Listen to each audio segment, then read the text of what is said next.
Hey guys, welcome back to Legendary Tabletop, and I'm Greg, your host. Today, we're going to be building a craft so detailed that even the Emperor himself would be impressed. Good. Let's be real. We all started our battle boards muttering, yeah, this works, but we need something else. And that's where Star Wars comes in and kind of teach us a little bit about adding detail in a really nice way. That's where Greebles come in. And we're diving into making some really great Star Wars themed terrain. Pitiful rebel band.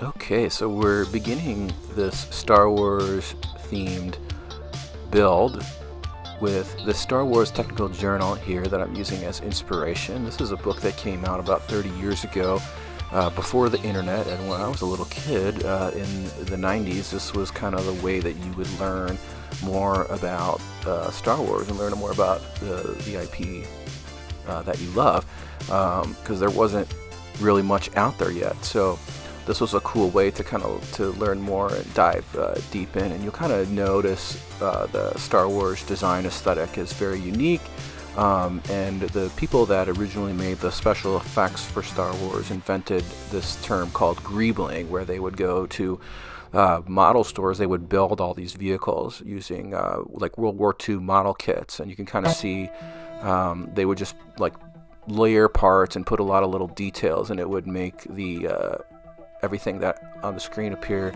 very realistic, very old, very used. So I've got a couple things here that I'm going to use for this Star Wars terrain. You could use it for Star Wars Legion, or we got some cool, watch out, some water guns here that we got at the Dollar Tree. I believe in Britain it is the Poundland, and in Canada it's I think the Dollar Tree too, or Dollarama, something like that. So comment below on where you are and what dollar what your dollar store is called in your area. And so yeah, we're just kind of removing some of the pieces here, and this is not something that I invented. This is kind of like an old school way to craft science fiction terrain, is using these like plastic water guns, and they have all sorts of cool little details. They have sort of just an instant sci-fi aesthetic, which is going to make a craft really easily. And then I also found these like packing inserts out in the alley walking the dog, and you'll just be amazed at what kind of garbage or what kind of treasures you will find in the garbage to use for crafts. And we're going to use the cardboard pieces as sort of like platforms, and we're going to slowly build up everything with little pieces of XPS foam to kind of put like armor plates here. We cut up that aluminum foil roll, and we're building little tubes, and so this could kind of fit into the 40K universe, and just same thing kind of going along with this Greeble situation. So just little squares, little boxes, little things that we just cut out a bunch of little pieces and glue them randomly. And that's kind of the great thing about dirty kind of sci-fi terrain, whether it's for the Trench Crusade or 40K. You can be like super sloppy with this stuff because it's supposed to look aged, it's supposed to look decrepit, it's supposed to look battle worn. And then so I'm taking some of this thinner foam here, and I'm just, since this foam is so thin, I'm avoiding using the hot wire tool, and I cut out these six-sided hexagons, and they're going to be sort of the platforms. And this is sort of reminiscent of like Empire Strikes Back, Cloud City, the Darth Vader Luke Skywalker fight. They have these like platforms and stuff, and this very reminds me of that aesthetic, like the carbonite, Selim and the carbonite. And yeah, we're just using a little pen here, just being gentle, and like I mentioned, we're not going to use the hot wire tool here because this foam is a lot thinner, and we don't want to melt it all the way through.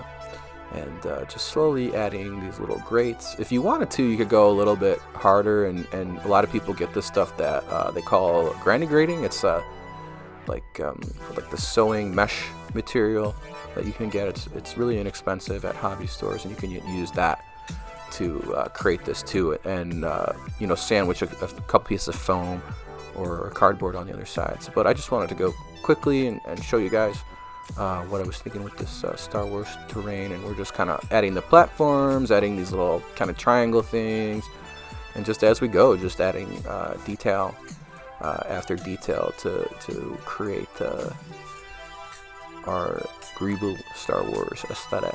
And now I'm moving on to some MDF and some wood pieces, and I'm just going to continue the detailing. And so I'm going to cut out a bunch of just little squares, that sort of thing, and I'm going to make these boxes look, you know, like little storage crates, that sort of thing, by using the MDF.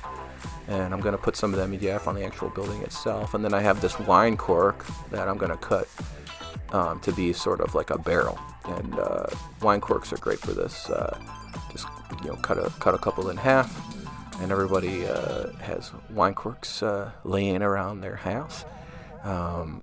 Yeah, and then so after looking at the craft, I decided that I would add a mirror design element on the bottom. So just using some thinner XPS foam and mirroring those platforms in order to kind of make these, I guess, prettier. You can kind of see that the bottom is just a little bit more sturdy, because that packing material had a lot of like weird sort of warping at the end. So now we're moving on to some latex caulking to seal some of those little gaps on the bottom, and to just kind of make the metal look aged. And because I think that's a big thing about the aesthetic in the Star Wars universe. It's not this like clean, like pretty new sci-fi. It's everything is old, and there's just this mythology. There's age to everything, and but that's why we love it.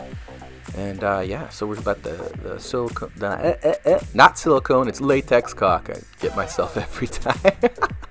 And yeah, so little cardboard pieces to do the steps, that sort of thing. You can see the little crates, boxes, that sort of thing. So just little details in order to make sure that everything fits aesthetically. And off screen, I did put a couple miniatures on here just to see, but I didn't show it on the footage because unfortunately I don't have any Star Wars Legion stuff. There's just like a point where you just have like too much.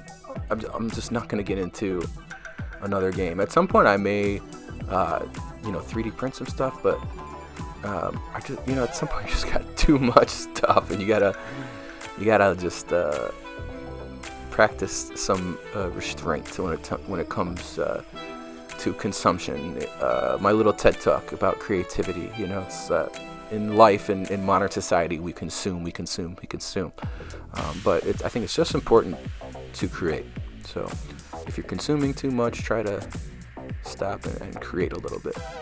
It's going to be good for your mental health. It's going to be good for the world. And really easy paint job on this. We're going to do the black sealant. We're not going to call it the name of that certain Canadian YouTuber that they said invented this black something, but we're not going to promote that Canadian soy boy, and we're going to now refer to our sealant as Freedom Sealant. So there you go. But just a little fun here at the end of the video. And yeah, so really simple paint job. Basically red, silver, and bronze, and then we're going to let that dry, and then just do a little bit of dry brush of silver over some of the red paint to kind of like make it look like it's aged and that the paint has chipped away. And then the bronze paint on some of the other elements like the boxes. And then off screen we're just going to do a simple wash, and that's it. That's all you got. And it's some real easy terrain here that you could use for science fiction games. It takes maybe a few days just to make. And if you guys enjoyed this video, give us a like, give us a subscribe, check out some of the other videos on the channel, And thanks again. We're going to roll that beautiful bean footage.